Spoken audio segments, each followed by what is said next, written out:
അസ്സലാമു അലൈക്കും വറഹ്മത്തുള്ളാഹി.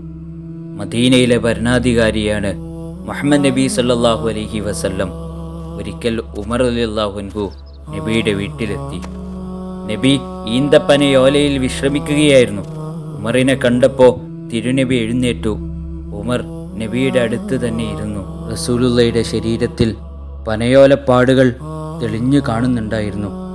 ഉമർ മുറിയുടെ ചുറ്റും നോക്കി വിതുമ്പിക്കരയാൻ തുടങ്ങി.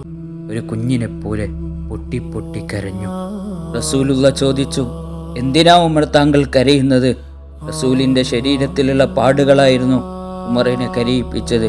സത്യവിശ്വാസികളുടെ നേതാവ്, ഒരു സാമ്രാജ്യത്തിൻ്റെ അധിപൻ ലളിതമായൊരു ജീവിതം നയിക്കുന്നത് കണ്ടപ്പോൾ ഉമറിൻ്റെ മനസ്സ് വേദന കൊണ്ട് വെന്തു.